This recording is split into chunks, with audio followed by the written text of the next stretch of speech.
दोस्तों नमस्कार, संजीवनी रिसर्च में आपका स्वागत है। दोस्तों, इस चैनल के माध्यम से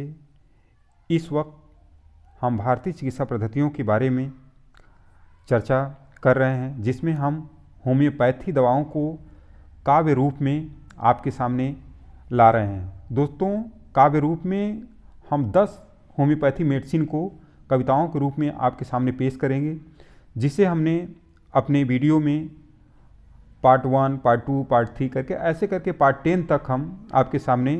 काव्य रूप में लाने का प्रयास हम करेंगे। दोस्तों, काव्य रूप में लाने का प्रयास मेरा इसलिए है क्योंकि मेडिकल टर्मों और चिकित्सा की जटिलताओं को ख़त्म करने के लिए, यानी कोई भी चिकित्सा पद्धति जनमानस के सामने बहुत ही सिंपल तरीके से और रोचक तरीके से रख दिया जाए, यही मेरा प्रयास है कि जिससे होम्योपैथी की मेडिसिन के लक्षणों को, अर्थात यह मेडिसिन किन रोगों में काम करता है, उन्हें हम लोक भाषा कविताओं के रूप में ही आपके सामने पेश कर रहे हैं, जिससे आपकी रोचकता भी बनी रहे और आपको उस मेडिसिन संबंधित नॉलेज भी प्राप्त हो जाए। दोस्तों, इस चैनल के माध्यम से जो हमारा प्रयास है कि हम भारतीय चिकित्सा की जो भी पद्धतियाँ हैं उन्हें अपनी इस चैनल पर अवश्य लाने जा रहे हैं और ला भी रहे हैं, क्योंकि यह एक लंबी श्रृंखला है। दोस्तों, मैं कई बार अपनी वीडियो में बताया कि यह एक लंबी श्रृंखला चलने वाली है, क्योंकि इतने ज़्यादा इसके कंटेंट हैं कि अगर हम इस पर जो आपके सामने यह कार्यक्रम शुरू कर रहे हैं, इसमें सालों लग जाएगा, लेकिन आपको प्रतिदिन एक वीडियो रोचक जानकारी के साथ आपको मिलता रहेगा। तो दोस्तों, आप वीडियो को देखें, हो सके तो आप सब्सक्राइब इसे अवश्य कर लीजिएगा। सब्सक्राइब करने के लिए इसलिए बोल रहे हैं कि आपको जो भी जानकारी रहेगी वीडियो के जरिए जैसे हम इस पर दे रहे हैं तो आपको मिलता रहेगा। आज जिस मेडिसिन के बारे में दोस्तों हम चर्चा करने जा रहे हैं वह होम्योपैथिक मेडिसिन सीना है। सीना की सबसे बड़ी खासियत होती है दोस्तों कि अगर किसी बच्चे के या किसी बड़े के पेट में वर्म बन रहा हो, अर्थात उसके पेट में ढेर सारे केंचुए पैदा हो गए हों, तो उसको दूर करने में यह एक अद्वितीय दवा है। साथ ही साथ कभी आपने देखा होगा कि बच्चा सब कुछ खा रहा है लेकिन उसके शरीर में कुछ नहीं लग रहा है,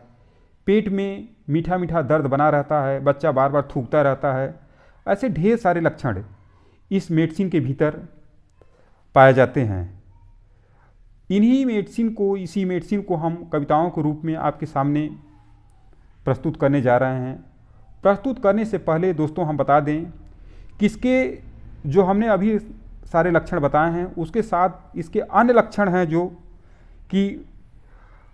किसी भी बच्चे का अत्यधिक रोना, किसी प्रकार से चुप न होना, बच्चे की बीमारियों में किसी भी अन्य औषधि से जब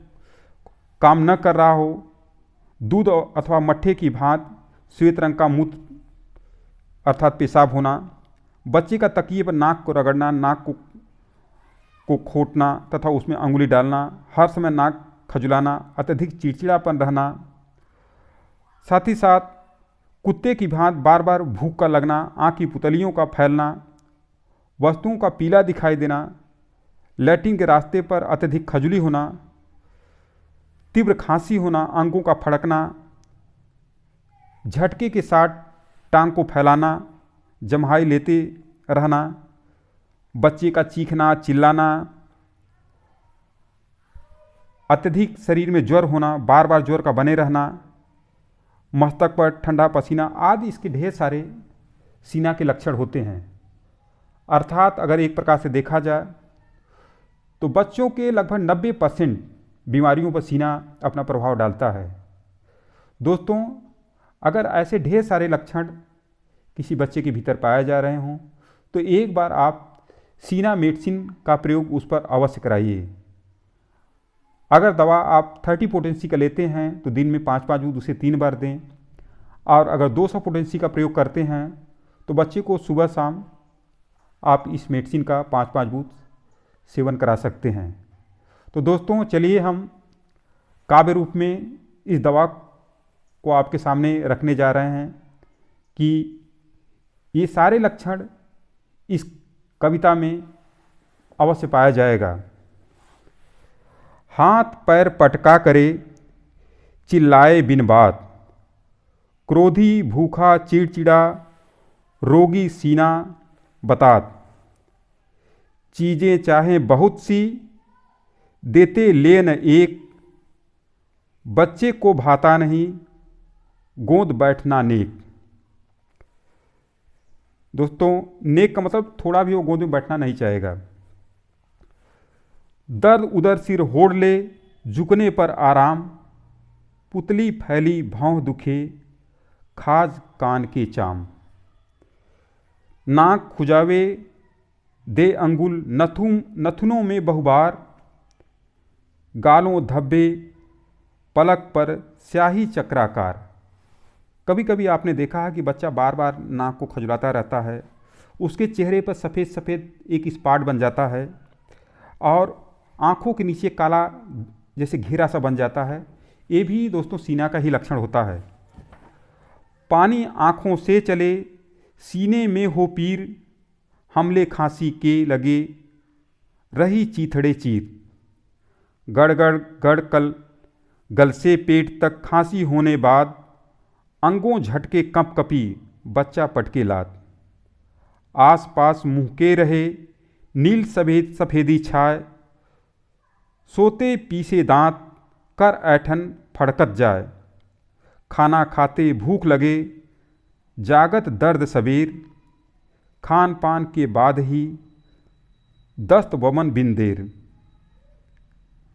आँव सनामल खाज गुद, मूत्र दूधिया घोर, नाभि विदेश में दर्द रहे, फूले उदर कठोर, थोड़ी सर्दी ज्वर अधिक, प्यास पसीना सर्द, सोए सोए बात करे, चीखे जताते दर्द, रोग बढ़े जब घूरते, रात उमस औ धूप, लक्षण एक कृमि रोग के, ठीक सीना अनुरूप।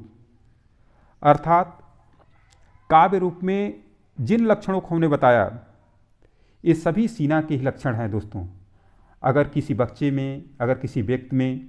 इस प्रकार के लक्षण सामने आते हैं तो हम बता दें कि यह होम्योपैथी दवा उस रोग की अद्वितीय दवा है। दोस्तों, फिर हम लास्ट में कहना चाहेंगे आपसे कि जो हमारे नए व्यूअर हैं, जो इसे देख रहे हैं, वह चैनल को सब्सक्राइब कर लें और साथ ही साथ बेल आइकन को प्रेस करके ऑल नोटिफिकेशन ले लें, जिससे जैसे से वीडियो हम आपके सामने देते जाएं वो आपको मिलता रहे। क्योंकि दोस्तों, इस चैनल के माध्यम से आपकी जो भी जानकारी आपके सामने आ रहा है, बड़े ऑथेंटिक तरीके से आपके सामने आ रहा है। किसी वीडियो को बनाने से पहले ढेर सारा स्टडी करने के बाद ही आपके सामने लाया जाता है। हमने आयुर्वेद की जो श्रृंखला हमने शुरू किया है, तो आयुर्वेद की श्रृंखला के साथ आप कभी आप देखेंगे कि जैसे बीच में होम्योपैथ आ रहा है, फिर आयुर्वेद का आने लगेगा, फिर आपके अन्य भारतीय चिकित्सा पद्धतियाँ जो हैं उनके बारे में भी आपके सामने आता रहेगा। बीच में शॉर्ट वीडियो के माध्यम से भी आपके सामने सारी जानकारी रोचक तरीके से आपको दिया जा रहा है। तो इस प्रकार से ऐसा कोई पद्धति जो भारतीय वैकल्पिक चिकित्सा का इस वीडियो, इस चैनल के माध्यम से छूटने वाला नहीं है दोस्तों। इसलिए अगर आपको इस सेक्टर के क्षेत्र में आपको ज़्यादा रुचि है तब तो उसे सब्सक्राइब कर लें, और नहीं तो कोई बात नहीं, आप वीडियो को आप देखते जाएं, उसके एंजॉय को लेते जाएं। यही मेरा प्रयास है। जय हिंद।